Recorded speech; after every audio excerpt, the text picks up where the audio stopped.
Hello friends, I welcome you all in the FRM FAQ series where we are discussing the frequently asked questions by the FRM students. In this session, we will talk about the most asked question in the month of September, that is 1 month before the exam, is the should you defer your FRM exam? This discussion is about the FRM deferral, but I will also club the CFA deferral with this because it is better to understand both the deferral programs because some of the students are going to appear for both the exams. So I will club both.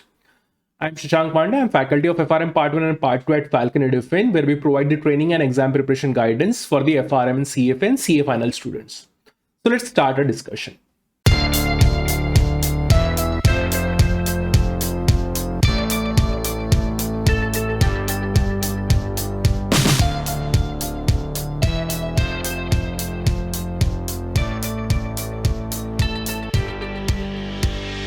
Now we will talk about the key differences between the FRM and the CFA deferral programs. So there are primarily three differences. So the differences goes in the fees, allowability, and the time limitation.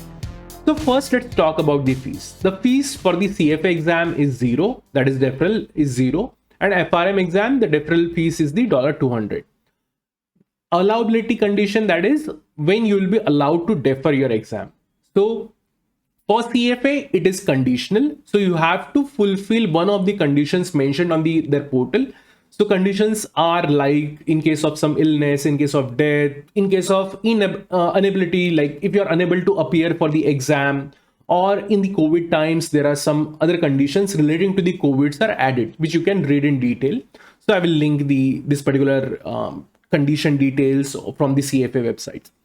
On the other hand, FRM's deferral is unconditional. So you don't have to mention any condition for deferring your exam. You can simply pay for $200 and simply defer your exam. Okay. Then the time limitation. For the CFA deferrals, there is no as such time limitation.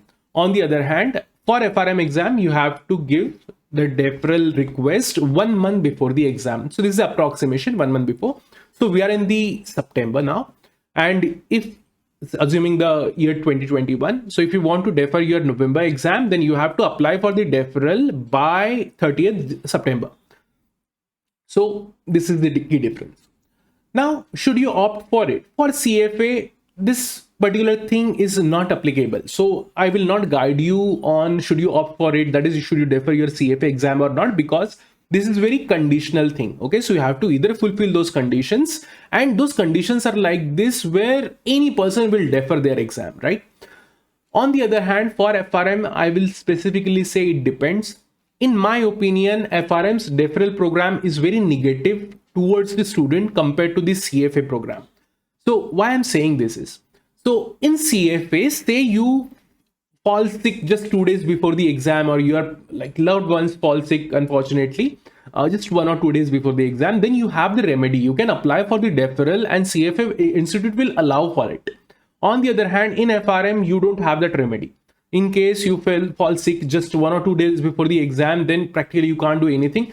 You can apply for the deferral or ask for the postponement of your exam, but that is again the conditional thing. Like GAP is not going to necessarily provide you that postponement, right? And you have to do it 1 month before in advance if you want to go for the deferral in the FRM exam.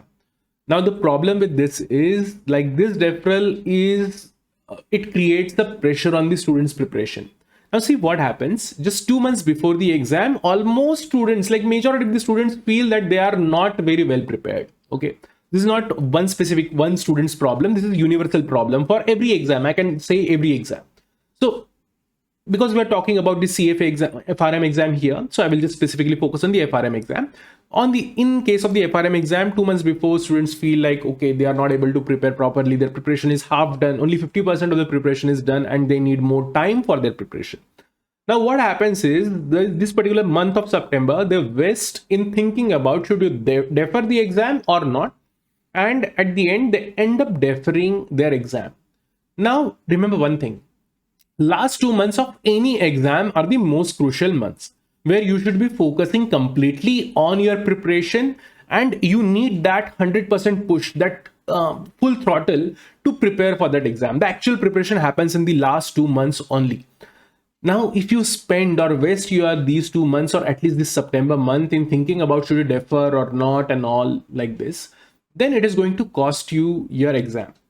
And what happens is when you go for the next exam, you'll be in the same situation. Okay, so I know majority of the students ask me like, should you defer their exam or not, just because only one reason. In the 99%, it is one reason. The reason is they are not very well prepared. But remember one thing, you can easily prepare and clear your exam even with these 2 months preparation. So don't lose the hope and don't waste your time in focusing in this particular part. And see, you have to, it is not free. You have to pay $200 for the deferral. So it is very unnecessary. Instead of deferring your exam, my recommendation is give that push which is required to clear the exam and motivate yourself to an extent. So you should feel motivated to prepare, right? So I said like this creates a negative impact on the students is in this particular manner, because students end up thinking about should you defer or not, and like that. This creates a problem. This is not a very good thing. This is not even a very healthy thing. On the other hand, when there is actual genuine problem, like students are feeling sick, or maybe there is some death in their family or loved ones and so on, there is no remedy available in the FRM exam, right? So because of this, I'm saying this is a very negative thing. Now, when you should defer FRM exam, so there is only one condition according to me. This is my opinion. According to me, there is only one condition. The condition is, you know in advance that on that exam day, you will not be able to reach to that exam hall. Okay. So if this is the condition, then only you should defer your exam. Otherwise, don't defer your exam. Strictly focus on your preparation. Sit for the exam, prepare properly, and try to clear it. Okay, so there are a lot of chances. I have seen a lot of students who prepared in the last month and they were able to clear their exam. So this is advantage. Use it for yourself and don't defer if it is not very necessary. Just don't defer your FRM exam just because you are not very well prepared.